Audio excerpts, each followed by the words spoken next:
Real Laughs on Real Radio 104.1. I am your host for the evening, Miguel Colon Jr. Today, James Yon and Ken Miller are out of town, but guess what? I've got Mike Hurley and Scott Maffei here with us today. Some of you guys know Scott Maffei from the No New Friends podcast. Scott, No New Friends podcast, you guys are up to what, 70-something episodes now?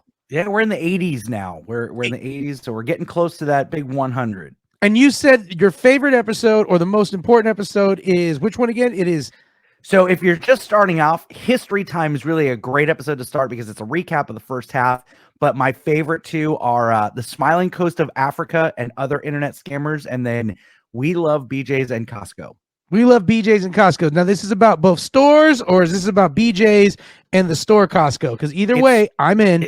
It started off really innocent, and it took a very dark turn. I wouldn't call it a dark turn, but it took a dirty turn very, very quickly. Real honesty here. Is there an episode you're not proud of that you're like, ooh, we phoned that one in? Because that's how it is when you start off, man. When you start off, you're not proud of everything. For sure. Which one? Calves and Clouds? Yeah. That's the episode that I'm on, and no, that's pure that's gold. a really funny one. The reason it might have sucked is because it was just me and Mary that needed to be on that one. You were just you were weighing us down, man. Me and Mary were vibing. There was a groove, and then Scott came in, and I was like, okay. It was like a weird threesome. It was like, okay, you could be in it, bro, but I'm doing all the work, you know? Yeah, there's been a definitely a phone-in episode that smells like Amazon, which was like episode number 4 or 5. Yeah, that's how it is. It's in the beginning, Scott. It's in the beginning that you have a phone in because you don't know what you're doing yet, even though you think you do. Like you come into it being like, I listen to a lot of podcasts. I know how podcast goes. I've been on the radio. I've hung out with real pros from Real Laughs. And then you get in the big seat and you start, minutes seem like hours. And when things drag, it seems like it's forever. Now, you guys have had a lot of really good guests come on. Without naming names, have you had a guest that you were like, oh God, this is not going well at all? Absolutely. Okay, so name names now. Okay. His name is Brad, and Brad? I don't know his last name. So I listened to the Brad episode. You did listen to the Brad episode. Yes, we did. Brad was a brand new podcaster, and I met him on one of the podcast Facebook groups I belong to, and he was asking for some feedback. So I was like, oh, okay, it's a 10-minute episode. Let me listen to it. So I had a lot of feedback for him. So we started this phone conversation. I was like, you know what? Why don't you come on my show so you can kind of see what we do and all that, and I'll plug your stuff and all that. And it was so painful. It was so painful. And because I invited him on for the whole show, when he said after that first segment, no, I got to go. I got to have dinner with my mom. I was like, thank God that we did. You text him like pretending to be his mom? You're like, new number. You're supposed to be at the Olive Garden. Where are you, Brad? Nana's here. Papa Williams is here too. He wants to tell you about the war. Yeah, it was just bad. Like he wasn't as natural, nice kid, but just didn't match our flow at all. Yeah. Did you, during it, like, were you in lead of the conversation or was like Mary in lead? Because whoever's leading the conveation, when it's a bad interview, everyone else drops out. Everybody else is like on you. Oh yeah. No, I led the conversation and we didn't have anything to really contribute to what he was talking about until he was talking about what his next episode was going to be. It was called The Gentleman's Room, and he only did 2 episodes, but it was going to be all about how deep pics are never okay. So that's what we named our episode. Deep pics are never okay. And then it became, you invited a dude on your podcast who had only done 2 podcasts. 2 episodes. In fact, he hadn't even done 2 yet, right? He had done 1, and then he was about to do the next one. Well, and Miguel, I was a pro at that point. I was up to episode 24, and I was like, oh, I know everything. I need to have this guy on. And if you listen, we go through waves where it's like the first 10 episodes we have no idea what we're doing. And then the next 10 to 20 episodes, we're like, all right, we got this now. Now we're in our groove. And I keep saying that every time you guys ask, I'm like, oh, we're in our groove. No, now we're in our groove. We've got a good thing going on. But it's like making out. Like your first couple girls, you're like, well, I failed at that. And then you're like, oh, I'm doing pretty good. And then you meet some girl who lived in France for a year and you're like, I don't know what I'm doing anymore. Exactly. But yeah, it's not too many episodes where I was like, I wish they would go away, but Smells Like Amazon and Deep Pics Are Never Okay, I wish would go away. We, long time ago, years ago, when Real Laughs was just an innocent baby in this world, we had this guy, and Mike Hurley, I don't know if you know this guy, I cannot remember his name, but he used to open for like Letterman a long time ago. And he's an old gentleman, the older gentleman. And I'll try to find something about him so we can explain. But Devin had met him, and Devin was like, "Oh, I know this guy. He used to open for Letterman, and he used to do booking for them and stuff." And we were like, "Oh, man, yeah." So we were. Yeah, I know who you're talking about. You know what I'm talking about? Like everybody in this comedy scene in Orlando knows who this guy is if they've been in the game. I can't remember his name. And so, but he was an older gentleman too. I'm talking like he's pushing his 60s, 70s. Yeah. And Devin was like, I'd like to have him on just to talk about what it was like booking guests and booking comedians for like Letterman. And you throw that on paper, that sounds like it's going to be a great episode. He got on and he never took a break from talking. And he was like, I remember when me and Mitzi were hanging out at the store. Eddie Brill, right? Yeah.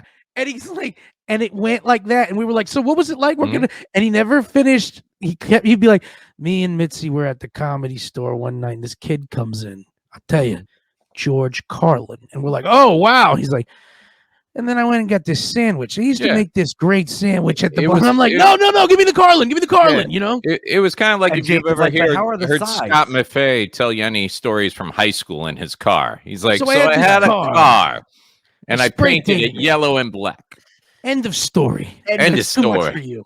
Yeah, this guy was on, and I believe we had a couple guests on, and at one point he was just still talking, and we just muted it, and we were just talking about this was a train wreck going on, and we're just talking, and then we're like, hey, buddy, we're coming up to the 14-minute mark, and we stopped, and Casey, our producer, is just dying laughing because we have him on phone. When we get to the 14-minute mark, we're like, hey, we got to get to commercial. It was great having you on. Casey switches over, takes him off, and then later on, Casey's like, he goes, you guys got to hear this. The guy's still talking while he's been off air now for like 4 minutes. He's still going on. We've had some guests. I mean, it's weird now because we're not in studio, and I miss the studio. The vibe of the studio was so good. I miss coming into the studio. Yeah, bringing people in to see that. You know, we were blessed to have it, but now it was a real bait and switch for me because it was like, that's how you signed up. I did a lot of fill-in stuff, with you guys. Like, hey, we don't have someone can come to the studio and record like 4 episodes for 4 hours in the middle of the day on a Sunday. I'm like, yeah, sure, anything to help you guys. And then when you guys offered me the position, I was like, man, I'm gonna be a full-time co-host. I can't wait. And like, we didn't do from the time Ken and I got offered the full-time co-host position. We have not set foot in that studio. We haven't been in the parking lot of that building. And then it was, okay, how do we survive the pandemic? So that's when it went into, hey, let's learn this StreamYard thing and let's send it in digitally. And it's kind of like, yeah, you want to say you're a radio co-host, but when you're doing it from your living room, yeah, it's a podcast that's on the radio. Yeah, the vibe of the room was so much, because we would come, we would hang out, we would have drinks there, we would order food, have lunch sent from places. Yeah, we'd have guests like a big boy who's a professional. Yeah, now I'm at my house in a kitchen table, looking at a refrigerator in front of me, sitting on an air vent, and welcome to the radio. Yeah. I used to wow sponsors with that. I'd be like, come on in, come hang out, see a show, and it was fun. They would be able to come in and check out a show and see if they wanted to be on it. And when we brought you in too, when we brought you and Ken in, that's when we had all these shows lined up. We're like, Real Laughs. We had so many shows lined up. It was such a good time. And then COVID came in. It was like, I think I'm going to change this. Supposed to be an amazing year. Everything had finally fallen into place. Ken had just won the Steve Harvey comedy competition. I was working with Louis Anderson, and Louis had invited me out to meet Conan. He was going to introduce me to Conan when he did his set on Conan as a writer and a comedian. And you guys, everything was going great with Real Laughs. There were so many offers and so many live shows. Like finally, all the pieces were just lined up, and it's like God looked down and said, oh, I turned my back for a second and things are working out for these guys. Yeah, he's like, whoa, they're not going to be humble. What can I do? Snap my fingers. Done. I remember I had just talked to, and it was one of the smaller cruise lines, but they had been like, oh no, you got to dedicate yourself to like doing like 6 month runs and things like that. And I was like, I can't, I got a job. And I got hit back up by the guy who books it, and he was like, I got something for you. He's like, I can give you the dates of every date that somebody wants to take a vacation that's on the cruise line. He was like, and you could just fly out for that week. And he lays it out to me, and it's perfect. It's like the week after everything I have planned with a Busey event. It's like, we have something this week, and then next week, nothing. And I'm like telling Mike, I'm like, hey, I'm going to be gone 1 week a month for the rest of the year. He's like, do it. That's great. You'll be on a cruise ship. And I literally was at that point, Mike. I was like, I'll be booked 1 week a month on a cruise ship with a good line and not have to do the whole 6-month commitment, which would have been great. But the worry is, like I'd have to leave the job I have and everything else that I was doing also. And I also want to do it.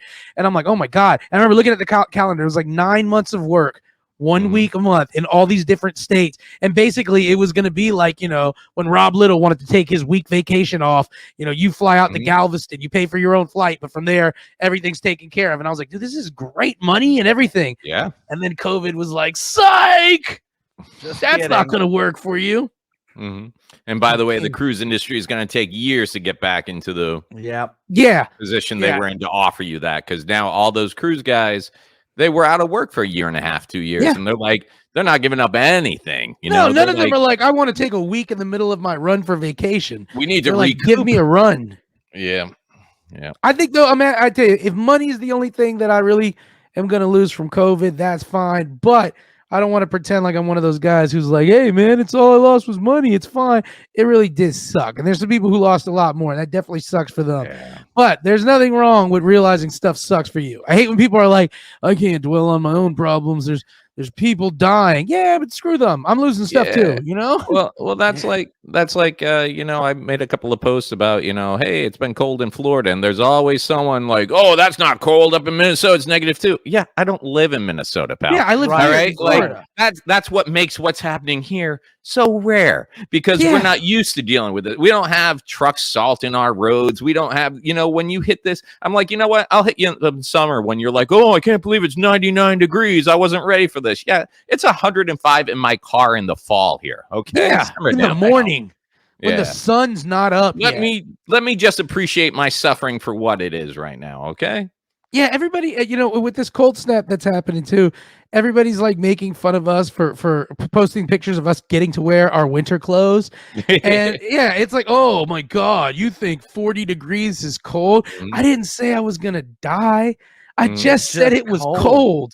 And then, what makes me laugh? Those same people come here from Minnesota to go to Disney, and all they packed was shorts. And then they're like, I didn't know it was going to be so cold. I was like, oh, I thought 40 degrees wasn't cold from your Viking states. That's right. I love looking at tourists who are unprepared. Yeah, and someone pointed out today, too, it's not just that it gets cold. It's the fact that it goes from 32 degrees in the morning to 85 degrees at lunch. Like, you don't even have... What do you wear for the day? Yeah, what you wear for the day, but also your blood doesn't even have time to adjust to that rapid change, And there's still a chance of a thunderstorm. Like, just an evil, cruel thunderstorm. I love when people come visit here in the summer and experience the Florida 3 PM monsoon. Oh, yeah. And they're, like, freaking out. They're, like, at the hotel. They're like, what are you going to do? This wasn't in the brochure. Yeah, every day. Every day, the sky turns into Mordor, and we get just pelted with lightning bolts, and then we got to deal with somebody who doesn't know how to drive in it with their hazard lights on. I'm like, no, this is I-4. You still go at least 55. you just assume it's gonna work out. Close your eyes and hit the gas. Yeah, man, we got places to be. Hey guys, we're gonna go to commercial. When we come back, we've got more Real Laughs on Real Radio 104.1.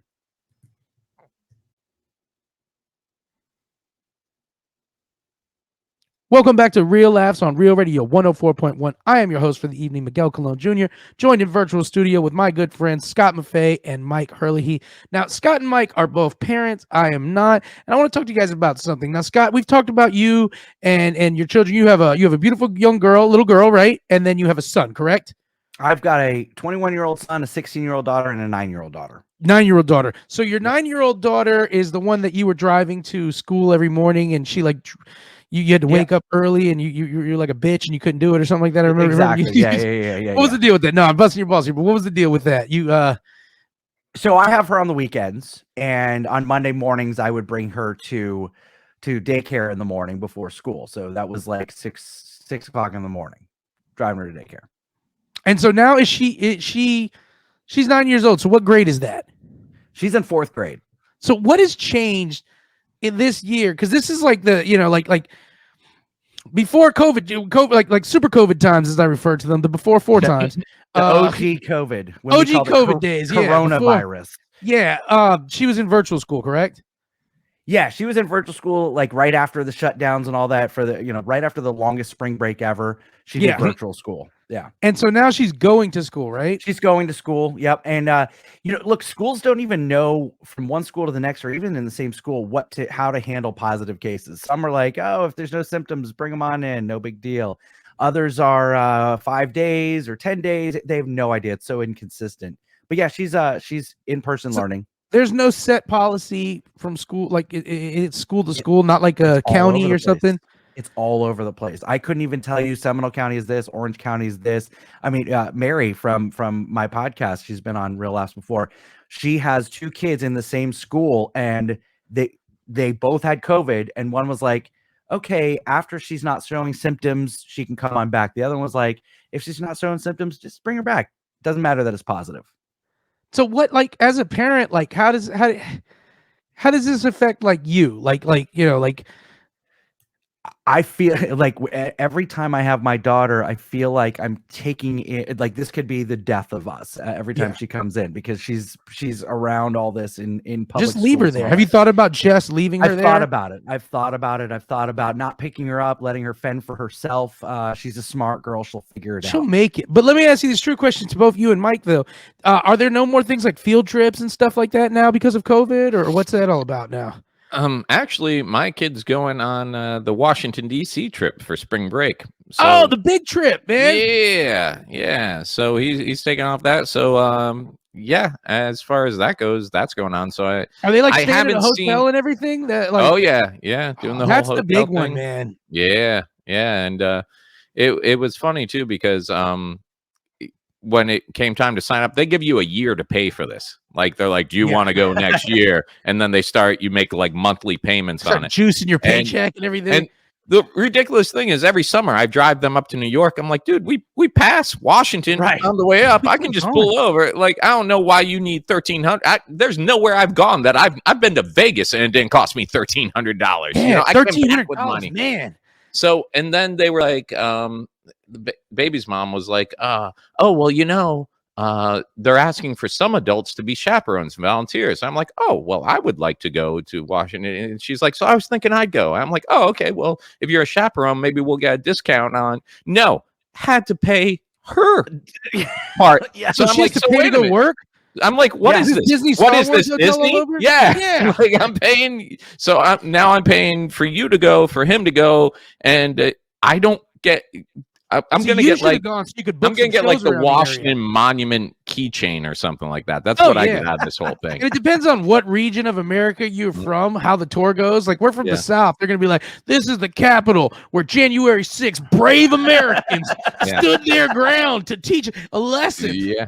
The really scary part is this will be the longest I've been left alone with my youngest son on my own since he's been born.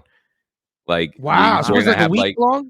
We're gonna have like 6 days together. I think I'm gonna take off some time from the studio. I'm not gonna work that weekend, and I'm gonna do the thing where it's petty and it's bitter. But if the oldest and mama are up there in DC doing it, I'm gonna, I got some favors I can call in from Disney friends. I got some Universal passes on standby.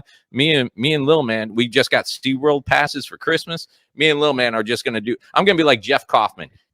I'm gonna be with my kid at a theme park every day. Nice. You're gonna be sitting there. How old is he? He just turned 8. Oh, good. Perfect. Yeah. Perfect. You're gonna be sending the other boy pictures of you guys just eating a can of frosting for breakfast. This is what he wanted, and he didn't abandon me. Hope you're learning something up there. Yeah. Do either of you guys chaperone trips when a lot? My dad never really chaperoned trips. My mom went with some, and then my dad started chaperoning my sister when she was younger, but not me. Yeah, I'm working. Ken Miller and Dean Napolitano both have great stories about being the dad who, because whenever there's a dad that chaperones, they automatically get the worst kids in the group. Oh yeah. Oh yeah. Yeah, Scott, you too? Oh yes, absolutely. Yeah, I don't as much anymore because my daughter lives primarily in Longwood with her mom. But when my oldest two, oh yeah, I used to chaperone all the time. And Mr. Maffei, this is Jefferson, and he was just released from county. He's only got 3 felonies. One more, you're going back, Jefferson. All right, have a good day, Mr. Maffei. Exactly. Hey, make sure his ankle monitor doesn't get wet. You know? And Jefferson's looking at you. He's like, smoke. Like handing you a cigarette. You look at him. He's got like tats down his wrist. He's like, what is that 13? That's as many chaperones as I've killed. So Scott, I remember a thespian competition or whatever, and I had Scott. Don't ever say those words again in front of me. I remember a thespian competition. I was chaperoning, and I had the absolute worst kids. The like theater kids. The ones, you sure they weren't just acting bad? Ooh, where's the crickets? Yeah, I said it. All right. Yes, you had. So where did you guys go to like thespian competition? What is a thespian competition like anyway? How do you judge that? I didn't judge it, but I mean they are putting on one acts, and they're judging the scenery and the lighting effects and the sound cues and the acting and the blocking and all that. But it was at Lyman High School. But I had Was this for your son? Yeah, this was for my son. But I had the 2 kids that were like the wanderers, and I had to have a conversation with them beforehand. I'm like, look, you guys want to smoke a cigarette around back? Go for it. Just let me know where you're going. So I know where you're at all times. Scott's you guys like, you know what? That's the thing, though. I think too, when you chaperone something, they basically deputize you without asking you, how do you parent? They're just they don't know how you parent. They're just like, listen, whatever your parenting style is, bring them back alive. Bring them back alive, right? And don't leave marks. Yeah. You know what it kind of reminds me of? It kind of reminds me of like when you watch a movie like Saving Private Ryan. It's like, here's Tom Hanks. He's a captain in the army now, but before, he was a teacher. That's how you guys are. You're like, they don't know what your life was before you became a deputized teacher. Right. They just drafted you into this deputized, bring my kid back alive army. And then I feel also, and I don't know, you guys would know this better than me, there are also like professional chaperone parents. Like the parents who chaperone everything, and they kind of think they have authority. Like they're trying to tell the other chaperones how they do it. And they're also PTA mom, so they know all the rules. They know all the teachers, all the administrators. Yep. They're like sitting up front with the teacher and hanging out. They're like 4 Tupperwares full of orange slices. They know everybody's dietary needs. They know which one has peanut allergies. Yeah. Peanut in my day, and I mean this, man, I don't know if anyone had a peanut allergy. I don't know if that's a new thing or if we just didn't care. But peanuts were the snack, like they were go-to. Yep. And now I've heard stories where like kids they're like, I don't want to sound like crazy, but lunches have been confiscated because they contained peanuts. And they're like, oh, no. Contraband. Yeah. Yeah, they're coming in like a guard. Just to think someday, and what we're doing is, we're most of the times we're catering to that. Like I've had messages like, "Hey, be respectful. Peanut butter and jelly sandwich. Just make it a jelly sandwich or whatever else." And I'm like, are we really? What we're doing is someday, not too far from now, you're going to be able to hijack an airplane with a Snickers bar. Like you're just going to be able to unwrap it. You're at 20,000 feet. You're like, I will break this bar. And the pilot's like, there's 13 people on this plane with peanut allergies, sir. We will go to Colombia. Whatever you need, sir. Tower, we're going to Medellin. What's going on? He's got a nutter butter. Good God. So we're going to scramble the F-35s. We're going to have to take it down. If that thing lands at an airport, it could spread. President's sitting there in the Situation Room smoking a cigarette. He's on the phone with the Planters Peanut Man. He's like, you made your move. I get it,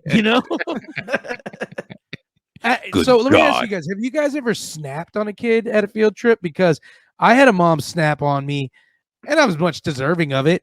And she was definitely not a professional chaperone mom. Me and my buddy Nate, we just slipped away for the whole trip. We were going to like the planetarium or something. And we were like, all right, back row. We were probably like 12 years old. We're like, the minute this starts, we're just going to leave. And we're downtown now. We're just going to hang out. And so we did that. And she, I guess in the middle of it, was looking for us and couldn't find us. But the cool part is she didn't tell anybody she couldn't find us. because she was worried that she lost us. So when we snuck back and she caught us, she grabbed me. And she was like, "Where the hell did you think you were going?" Blah, blah, blah. Straight up snapped and like screamed. But also I realized she can't. It's like a cop punching you in the face and realizing, yeah, he punched me, but I think he's gonna let me keep my weed and let me go because he can't really tell anybody he did this. Right. And so then the ride back home, it was all like chill, and everybody's like, "Did you guys have a good time at the planetarium?" And I'm like, "Oh, I realize now that she's more worried about losing us than anything." And I was like, "I had a great time," and I do remember her name was Miss Linda. I was like, "Miss Linda, did you have a good time?" And she's just sitting there like, "You son of a bitch." Son of a bitch. I'm like, I had Miss Linda, what was your favorite part? You know, like, mine was the tacos we got earlier when we left. Yeah, I've never yelled at a kid. No, I because I think as my kids were old enough and all that, I'm aware of all the problems that you can get into as an adult for yelling at a kid. So no, I'll pass. I would never want to chaperone anything in this day and age now because I know I'm already not. I'm like I'm not a trained parent, so I already am going to drop the ball on it. I'm also not up to date on what's culturally in this new age respectable. Like I said, I'll just be eating peanuts and rolling a joint. Like, who wants to throw in on this? You guys are 12, right? You know, like let's do this. You want to really experience the planetarium? Come over here, real. Do a dab with me. This is gonna be great. I'll have the quietest group. We'll all just be staring. Mr. Cologne, your group is the best. They're just eating snacks and chilling. Like, yeah, planetarium show hasn't even started, and we're amazed. Which is why weed should be legal. Yeah, especially for kids. Yeah, like, there's no group of people you want to eat an edible more than a bunch of like 12-year-olds. Hand that out at lunch. Like, yeah, it's got no peanuts in it. It does have indica. It is all natural. Yeah, no GMOs, but organic. I don't know. Yeah, I don't know how they're gonna do in reading and math, but art class free. This kid's gonna go wild. Art and music, they're gonna be great. In fact, STEM. It's easier when you can see the notes. Yeah. Hey guys, I'm gonna drop a little acid in here too, because we're about to go wild at this book fair. You know, I'm running from the dinosaur books. It's scaring me. You know.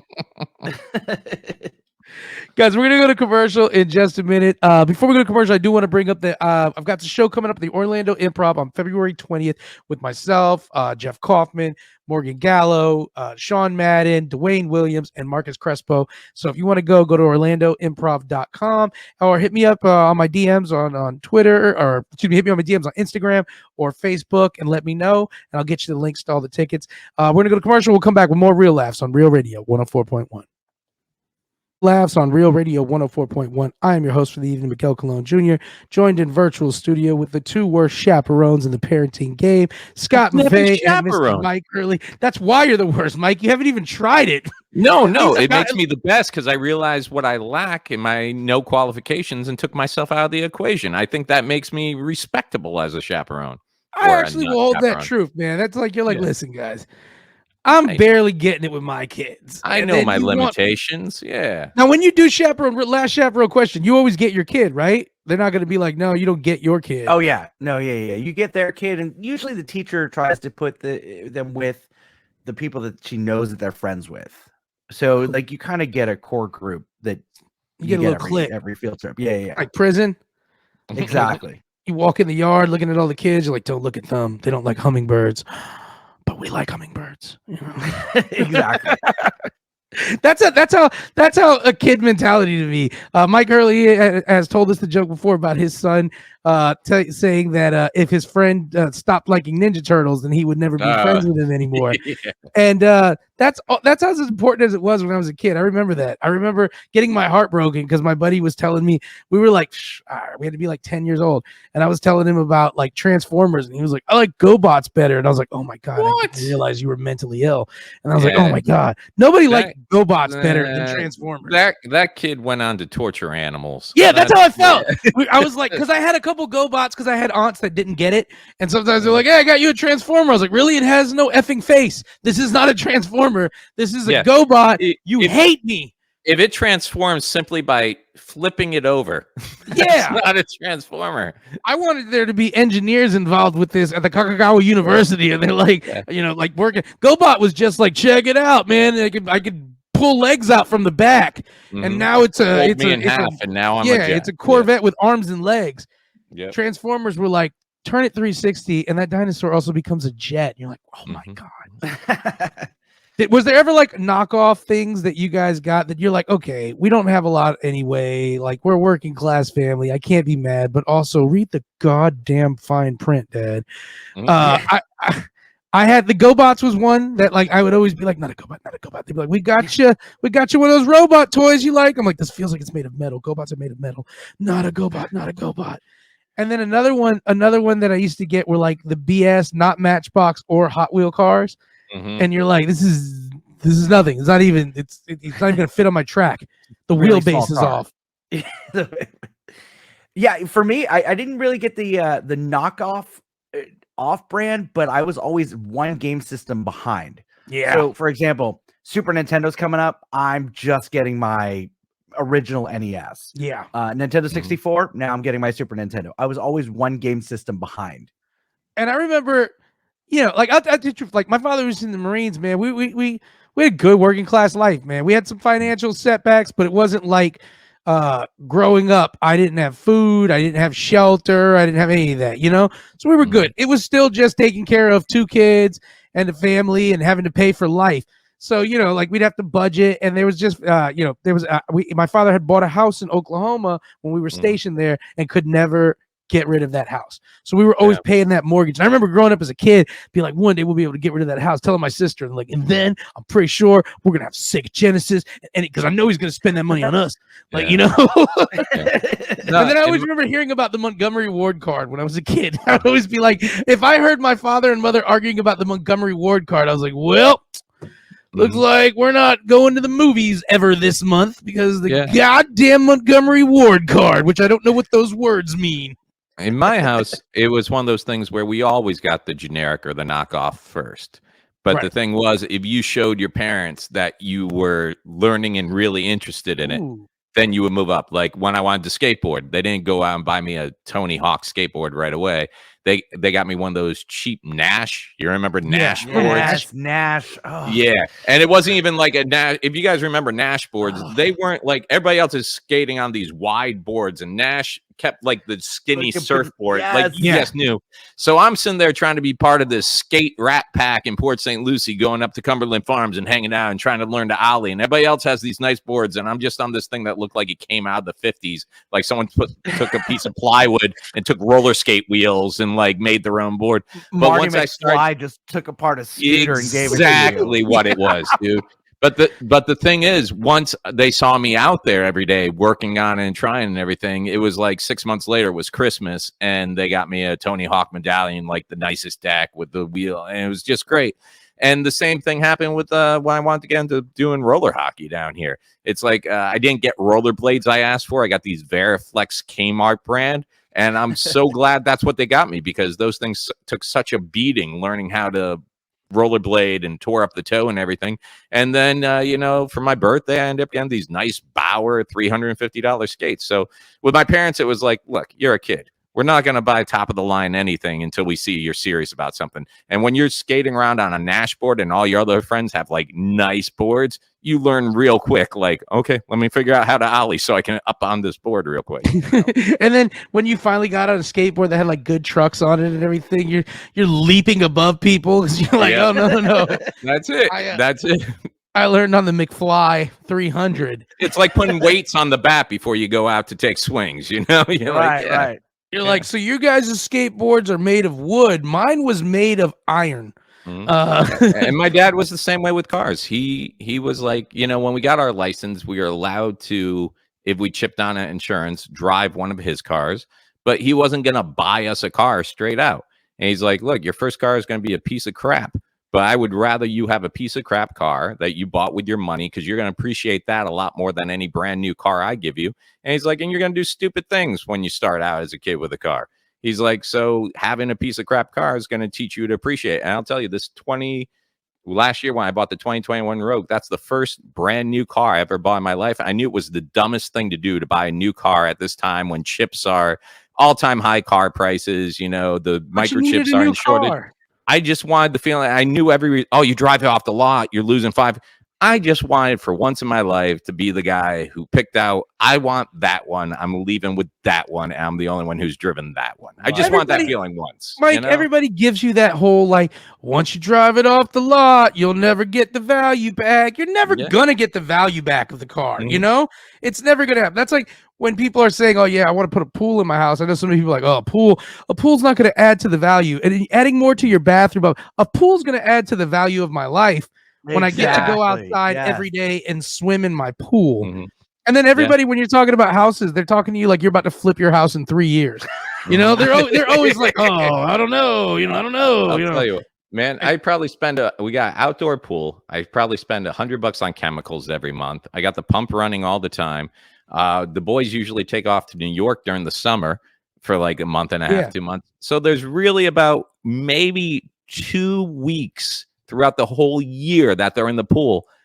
But when they're in there, there's nothing that makes me happier than to see them in there having a blast. You know? So it sounds lame, but it kind of makes it worth it. You know? It was like the first time I got I remember buying a car and I was like, I want heated seats. And everybody was like, you don't need heated seats. There's 3 days. How do I keep my pizza warm? Yeah. And then I was like, no, listen, guys, when you're blasting the AC and your ass is still warm, that's when you know you're a man. You know, that's when you know. You're like, Popeye made it. Now, people are always trying to give other people advice on what they should purchase and what they shouldn't get. And you know, every now and then you want to spoil yourself. Now, Mike, you said you bought a new car that you wanted, even though people were saying this and information. Scott, what's the last thing you really did to spoil yourself? Well, right now, I'm glad you asked this because I need some therapy. I have developed a Disney shopping addiction. And I'm buying all the trading pins and exactly. Yeah. What are you getting? A Disney shopping addiction. I buy all the little collectible trading pins that you get. And I'm spending so much money on Disney. That's like Kaufman with his Marvel statues and everything now. Yeah. I'm buying all the stuff at Disney. We've got an annual pass, so just all the time I'm buying Disney stuff. Well, this is what happened with me, and I don't have the means to support this. I don't have a truck or anything, but I've been riding with my buddy Rowdy Robbie, and we've been going out on ATVs, and he has a couple like ATVs, and I want one bad now, but do you? But I'm not gonna. Here's the thing: it's gonna be like a jet ski with me. I'm having a blast right now because my buddy's got an extra one and he wants to ride all the time, and he's grabbing me and he's like, "Let's go." I don't have a truck to pull it. I don't live in an area that's near like woods or anything, but I got the bug. So I started going around and looking.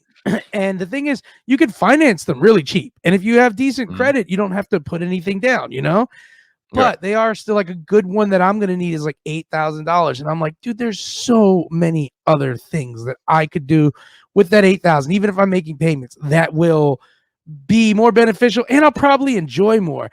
But with me, I never really buy any toys for myself. I've never been the guy who owned cool toys, you know? And so I got the peer pressure. Nobody's telling me get it. But like I'm hanging out with these guys and I'm going out with them on rides and I'm like, I think you should get it. I think you should get it. I should get a truck first. This is what I thought. I should get a truck first. Put my money into a truck because then I get a truck. I can rent, borrow, and do whatever I want to do. But I do feel so cool on it, even though I'm not the best at it. Like I'm a good rider, like a regular rider, but then they're all doing cool tricks and stuff. And I'm like, watch this one. I can now use the clutch. You know, like this is my trick now. I can ride one of the hard ones. But have you guys ever wanted a toy like that? That like, were you guys ever the jet ski guys, the boat guys, or anything like that? I've wanted a boat. I've wanted a pontoon boat so I could take it that's out the fishing. Best. That's the best. Fishing, partying, hanging out. Yes, exactly. I want one so bad, but I'm so lazy that I wouldn't want to do the upkeep on it and the storage and all that. So, you know, if I ever want to go out on a lake, I'll rent a boat. But for a very long time, I really wanted a boat. Yeah, man. Mike Hurley, ever owned a boat or anything like that? Yeah, never owned a boat, man, but like I live right by the lakes, by Belle Isle and everything, and I've been toying with the I've been toying with the jet skis because I got so much access around here Yeah. that I'm like, man, I'd like to take the kids out and have a couple of jet skis and everything. But I know my luck. I know as soon as I buy them, I'm gonna change my living situation and be landlocked somewhere. It's just not gonna be working. Yeah. Guess what, Mike? You just got offered the biggest gig in Arizona, away from all water. I grew up with guys. That's why I've always respected like the redneck culture, because a lot of guys I grew up with that are what people consider rednecks were guys who worked hard all week long and then bought toys for the weekend. And I would go out with these guys, and like I said, I'd always be riding their boat, their dirt bike, their this. And I was always like, damn, man, I wish I had some of this stuff. But I know me too, Scott. I'm not gonna be good at the upkeep. I'm not gonna use it as much. And it is one of those things that, like, right now it just seems fun because I'm getting invited to go out and do all this stuff and it's new. But I know it's not gonna be the thing that I do all the time. Is there something, you're gonna be stuck with it? Yeah, that you wish you did more of when it comes to like leisure? Is there something that you, and not like the gym or something stupid like that, something cool? No, like, I don't wish I went to the gym at all. It's fine. Yeah. I'm such a scaredy cat that, like, we all you know. talking about doing 4-wheelers, that gives me anxiety, or jet skiing. I know I'll die. So like nothing like that, but I wish I went out fishing more. I wish I just kind of, because it's gorgeous out there on the lake, and I wish do you live on a lake? More. I don't, but there's a lot of lakes around. I feel like I'm robbing from people, because whenever I go out of state on tour, and they're like, "Oh, you live in Florida, so you surf? Nah. You snorkel? Nah. Oh, you must be into like the Everglades boat fan? Nah." Like, I feel like everybody feels like I'm not taking full advantage of my Florida, everything I have access to. I'm like, I'm not a big beach guy. I grew up near a beach town, and we would like skip school and go to the beach and stuff like that. But to tell you the truth, I've been living in Orlando this time around for like 11 years. And unless, maybe more, 12, 13, unless I'm at a gig that has like beachfront property, I don't go to the beach. That's it. If they put me up in a hotel on the beach. We got to take advantage of Florida more.